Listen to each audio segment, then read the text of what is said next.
Assalamualaikum warahmatullahi wabarakatuh. Apa kabar teman-teman semuanya dimanapun Anda berada? Jumpa lagi tentunya bersama Jatv Channel. Masih dalam acara Nala Sirah, Napak Tilas Situs Sejarah. Ya seperti biasa, channel kami adalah channel yang selalu mengunjungi tempat-tempat bersejarah dan kita coba mengungkap atau memberikan informasi-informasi di mana tempat-tempat atau situs-situs yang memiliki nilai-nilai sejarah itu sendiri. Ya tentunya harapan kita adalah bagaimana apa yang kita tampilkan dapat bermanfaat untuk teman-teman semuanya. Baik teman-teman, nah seperti biasa tim dari Nala Sirah akan mengunjungi sebuah tempat yang tentunya tempat itu memiliki nilai sejarah. Tidak mungkin tidak, karena kalau tidak memiliki nilai sejarah belum tentu kita kunjungi.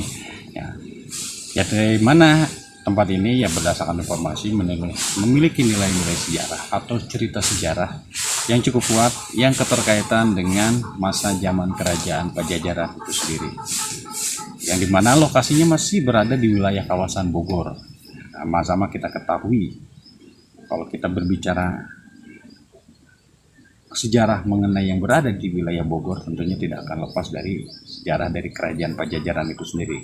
Ya tempatnya kan kita datangi, akan kita kunjungi adalah tempat yang memang memiliki nilai, memiliki sejarah kuat dengan sejarah kerajaan Pajajaran itu sendiri. Nah bagaimana tempatnya tersebut dan ada apa di balik kisah itu dan siapakah tokoh tersebut sehingga bisa berada di tempat itu, nanti akan sama-sama kita kunjungi, akan sama-sama kita telusuri, kita akan sama-sama segera menuju ke tempat tersebut agar sama-sama kita bisa mendapatkan manfaat dari informasi itu. Nah sebelumnya kita ingatkan kepada teman-teman untuk selalu support channel kita ya tentunya dengan cara subscribe, like, share, dan komen. Oke, kita tidak usah tunggu lama-lama, mari kita segera meluncur ke lokasi. Ikuti terus perjalanan kami.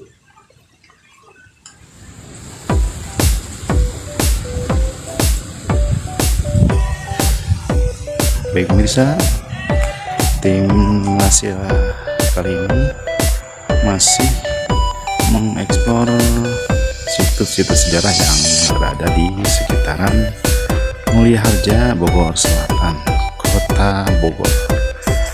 Dan situs yang akan kita kunjungi kali ini yaitu situs ini merupakan pelang dari pemerintah Kota Bogor, Dinas Kebudayaan dan Pariwisata Kota Bogor.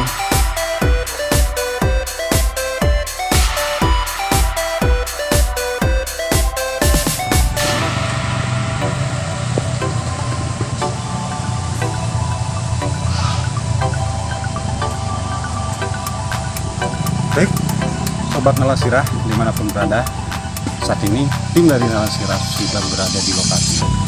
Nah tepatnya kita berada di masih kawasan di Kota Bogor, di tepatnya Bogor Selatan, di Kampung Lembur Sawah. Nah di sini kita saat ini mengunjungi sebuah situs sejarah, yang dimana situs ini bernama situs Langlang Buana, yang sama-sama kita ketahui bahwasanya nama Langlang Buana itu tidak begitu asing di kalangan masyarakat Jawa Barat, karena memang nama beliau begitu sangat dikenal dan begitu sangat fenomenal di kalangan masyarakat Jawa Barat. Nah saat ini kita sudah berada di lokasi. Nah kita akan melihat seperti apa situs dari Langlang Buana ini, dan nanti kita mencoba mencari informasi lebih dalam lagi mengenai informasi dari keberadaan situs ini dan bagaimana kisahnya dan asal-muasalnya bagaimana situs ini bisa dinamakan situs Langlang Buana. Baik, kita segera menuju lokasi. Dan lokasi ini memang tepatnya bergabung dengan pemakaman ini. Bisa dilihat di belakang saya kanan kiri ini bisa dilihat banyak sekali makam-makam dari warga dari Kampung Lembur Sawah ini. Dan tepatnya berada di belakang saya ini situs dari Langlang Buana. Dan situs ini sudah tercatat di pemerintah Kota Bogor, Dinas Kebudayaan dan Pariwisata. Nah tentunya dengan sudah tercatatnya di Pemkot Bogor, di Dinas Buparnya ini, berarti bisa diyakini bahwasanya memang tempat ini memiliki nilai sejarah. Tentunya ketika suatu instansi pemerintah menetapkan sebuah tempat menjadi sebuah situs, tidak serta-merta, tapi melalui penelitian dan riset yang begitu sangat mendalam. Sehingga setelah melalui penelitian dan riset yang begitu sangat mendalam, sehingga diyakini bahwasanya memang tempat ini merupakan sebuah tempat bersejarah, yaitu sebuah situs yang ini dinamakanlah situs ini adalah merupakan situs Langlang Buana, yang dimana lokasinya ini berada di Kampung Lebur Sawah Mulyahati, tepatnya di Bogor Selatan. Memang kalau kita ngelihat dari segi lokasi Kampung Lembur Sawah ini teman-teman, itu lokasinya tidak terlalu jauh dengan kawasan Batu Tulis Bogor, yang sama-sama kita ketahui bagaimana nilai sejarah, cerita sejarah di kawasan Batu Tulis itu. Ya, selain terdapat prasasti, ada situs-situs yang lainnya. Di balik itu semua berdasarkan catatan bahwasanya Batu Tulis dahulunya adalah merupakan keraton dari kerajaan Pajajaran itu sendiri.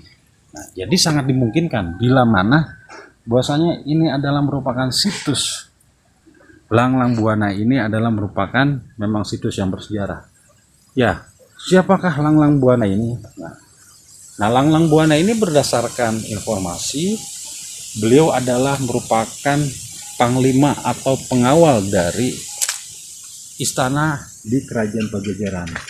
Lebih tepatnya memang beliau ini adalah sosok seorang yang begitu sangat setia mengawal dari Sang Raja Prabu Siliwangi di Kerajaan Pajajaran itu sendiri.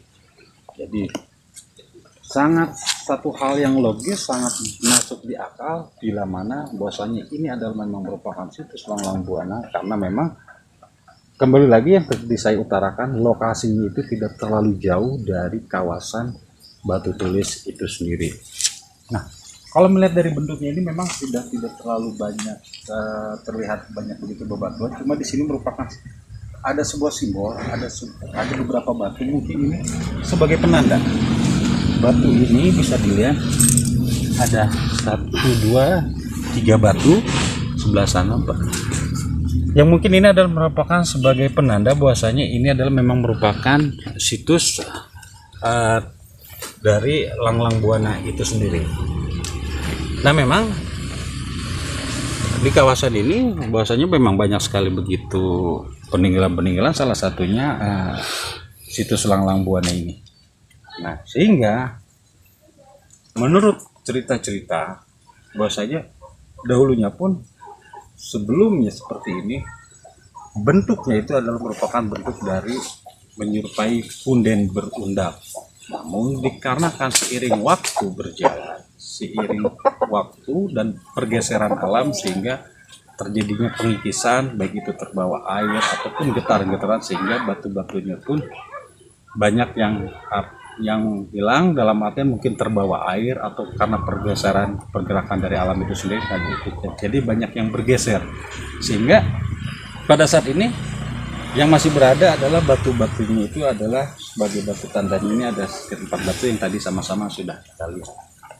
Nah, inilah betapa pentingnya kita untuk mengunjungi sebuah tempat bersejarah itu sendiri, sehingga tempat-tempat seperti ini patut selalu kita perhatikan, patut selalu kita apresiasi, sehingga tempat ini selalu terjaga yang seperti ini, karena banyak sekali kasus-kasus tempat-tempat yang seperti ini yang begitu sangat sekali perawatan ataupun perhatian dari dinas dari unsur-unsur yang lainnya yang begitu sangat kurang. Nah, ini bagaimana salah satu bentuk perhatian dari pemerintah Kota Bogor untuk menjaga keberadaan situs ini, dan tentunya situs ini pun ada yang mengelolanya, sehingga sampai saat sekarang ini sangat terawat, sangat rapi dan bersih.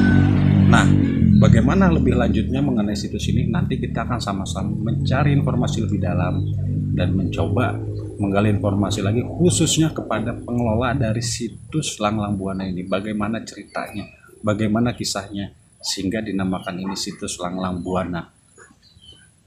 Pada saat apakah atau dalam hal apakah Langlang Buana ini beliau bisa berada di sini? Apakah memang di sini adalah dulunya merupakan kawasan dari ruang lingkup istana dari Kerajaan Pajajaran, ataukah memang di sini adalah tempat terakhirnya dari Sang Langlang Buana berada? Oke, nanti akan sama-sama kita mencoba mencari informasi lebih dalam. Kita akan sama-sama cari tahu mengenai kisah ini. Tentunya kita akan segera menemui dari sang pengelola dari situs Langlang Buana ini.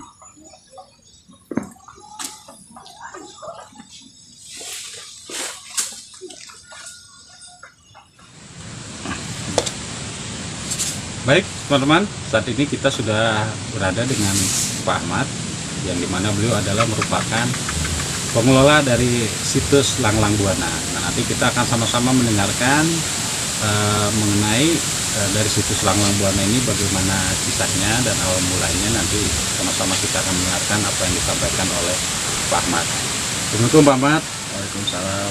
Mohon maaf mengganggu waktunya Pak Ahmad ya. Pak Ahmad, langsung aja mengenai situs Langlang Buana ini, mungkin bisa disampaikan kepada kita semua mengenai informasi atau sejarah dari situs Langlang Buana ini. Assalamualaikum warahmatullahi wabarakatuh. Salam. Awal mulanya cerita situs Langlang Buana, memang kami di sini turun temurun ya Kang, turun temurun dari buyut sampai ke kakek, sampai ke bapak, dan sekarang memang saya sebagai pengelola atau default di sini gitu ya Kang. Ya awal ceritanya memang belum diketahui gitu bahwa Langlang Buana ini dari mana asal usulnya gitu. Yang jelas kami dari cerita dari kakek atau dari bapak, adanya situs Langlang Buana ini memang merupakan bahwa beliau itu cikal bakal yang adanya kampung ini, Lembur Sawah. Kenapa dinamakan kampung Lembur Sawah? Yaitu tadi ceritanya dari beliau yang membuka awal tinggal di sini gitu. Bahkan yang bikin sawah pertama sampai sekarang disebutkan namanya Lembur Sawah itu adalah beliau yang bikin gitu. Dan juga memang sampai saat ini sawah pertama yang dibuka oleh beliau itu masih ada sampai saat ini gitu ya, merupakan cikal bakalnya sawah tersebut. Jadi beliau ini adalah kalau kata bahasanya tuh yang babat alas ya, Betul. yang babat alas untuk di wilayah kampung Lembur Sawah ini gitu. Betul. Nah, sehingga berarti dalam artiannya beliau yang membuka kawasan ini hingga masa akhirnya beliau sampai akhirnya beliau memang berada di sini seperti itu mungkin. Betul, ya? Betul Pak.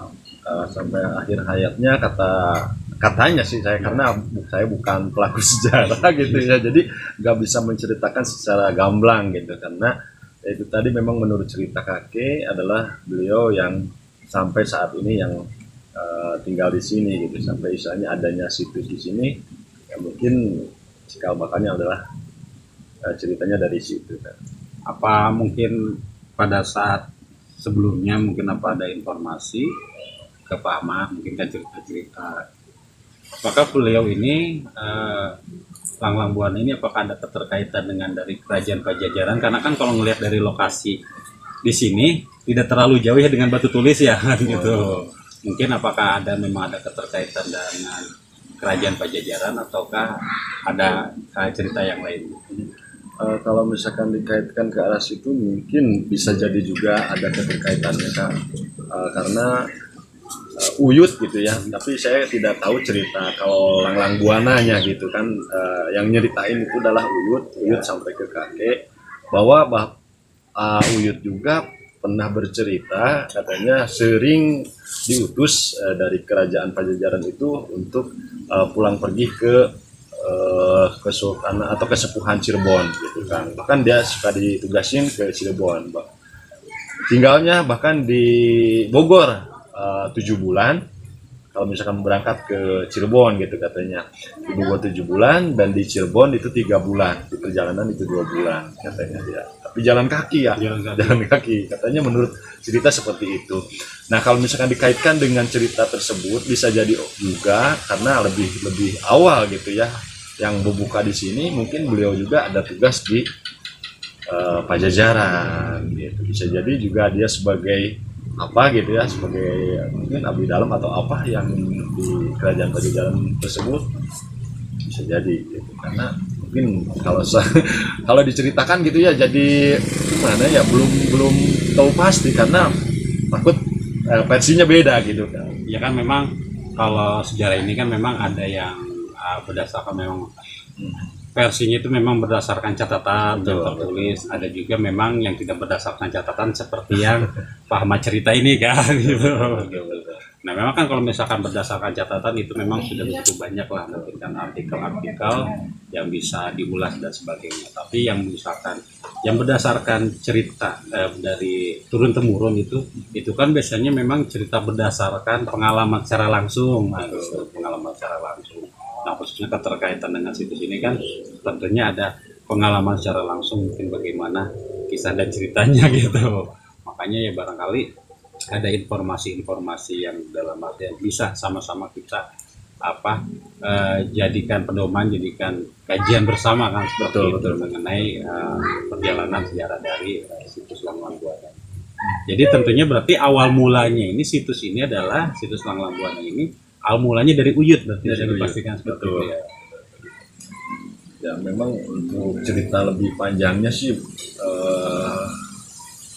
dari turun temurun gitu ya, dari Uyut gitu ya. Uyut bercerita ke kakek seperti itu, kakek bercerita ke bapak ya seperti itu, mungkin bapak juga bercerita ke saya ya seperti itu. Sama juga kita kurang lebih ya. Karena mungkin kalau untuk diceritakan lebih panjang gitu ya, istilahnya berkaitan dengan Pajajaran ya, otomatis memang bisa jadi juga karena beliau itu tercatat juga gitu ya, istilahnya di sejarah-sejarah gitu yang sudah tertulis mungkin gitu ya, bisa jadi karena yang namanya Langlang Buana itu mungkin bisa identik dengan ya berkelana lah dari mana gitu ya, istilahnya bisa tinggal di mana aja gitu, karena kita pun nggak tahu gitu ya, ini yang namanya Langlang Buana ini asal usulnya dari mana kita pun nggak tahu gitu kan ya. Yang jelas kok bisa ada nama Langlang Buana di sini gitu, dan juga ada situs di sini ya, mungkin beliau itu bisa jadi ditugaskan di daerah mana mungkin ke sini juga gitu untuk membuka, akhirnya ya, membuka kawasan atau membuka perkampungan, datang ini ya, seperti itulah kurang lebih. Ya memang kan untuk nama Langlang Buana ini adalah merupakan salah satu tokoh yang fenomenal di kalangan masyarakat Jawa Barat. Jadi khususnya kalangan masyarakat Jawa Barat tidak begitu asing lagi dengan yang namanya Langlang Buana gitu, karena memang begitu sangat dikenal. Selain dari Prabu Siliwangi ataupun yang Surya Kencana ya, termasuk beliau ini kan yang Langlang Buana yang begitu fenomenal dan ya banyak dikenal lah kan seperti itu. Nah, Pak Ahmad, apakah selama dari mungkin ada cerita dari Uyut atau pengalaman pribadi, misalkan di kawasan ini selain situs ini, apakah ada pernah mengalami atau pernah mendapat cerita seperti ada penemuan misalkan bentuk barang-barang terdahulu atau bagaimana, mungkin ada cerita seperti itu?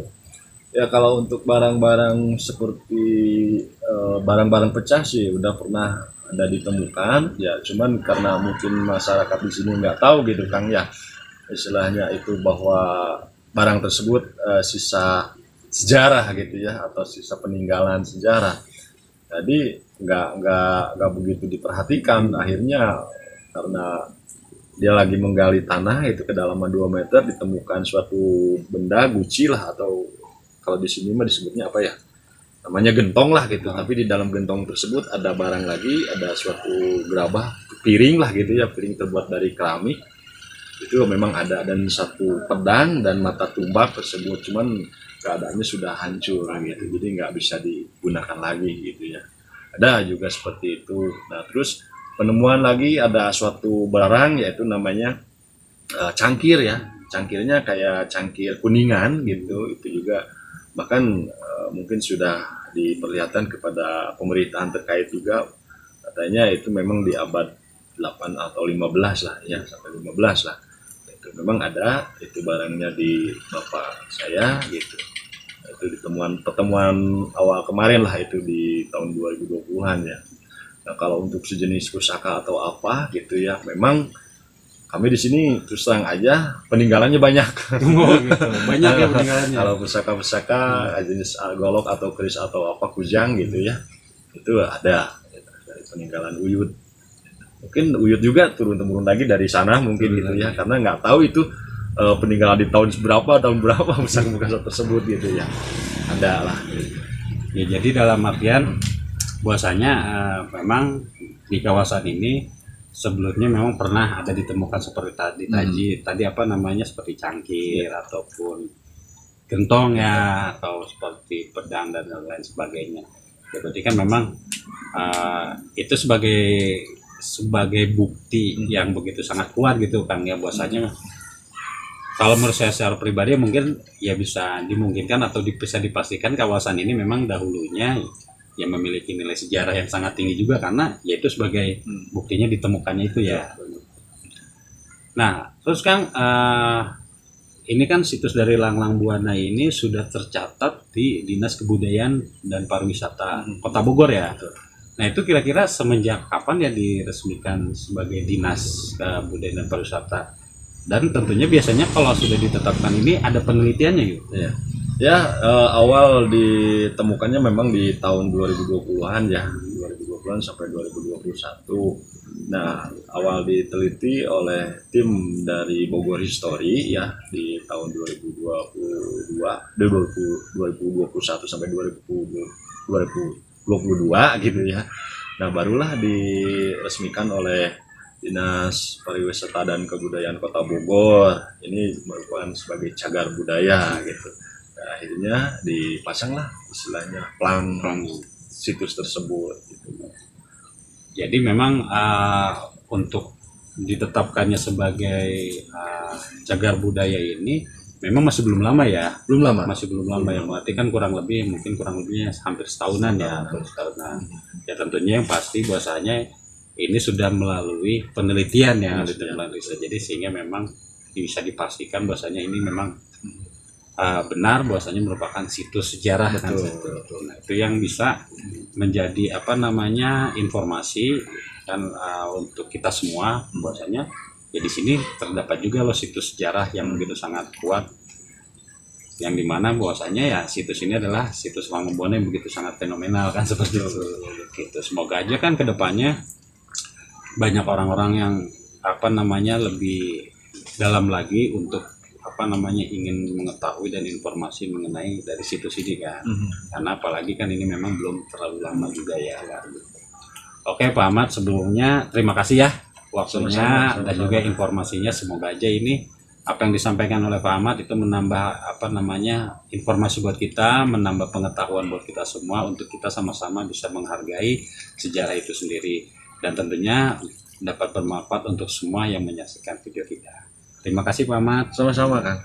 Demikian teman-teman, bagaimana kita bisa mendengarkan apa yang disampaikan oleh Pak Ahmad sebagai pengelola dari situs Langlang Buana ini. Ya semoga aja apa yang disampaikan itu oleh Pak Ahmad tadi itu menambah pengetahuan dan edukasi untuk kita semua, untuk lebih dalam lagi kita menggali mengenai catatan-catatan sejarah terdahulu, karena betapa pentingnya kita untuk menggali informasi catatan sejarah, karena itu adalah manfaatnya baik untuk diri kita sendiri ataupun generasi yang akan datang. Demikian dari kami, lebih kurangnya kami mohon maaf. Wassalamualaikum warahmatullahi wabarakatuh.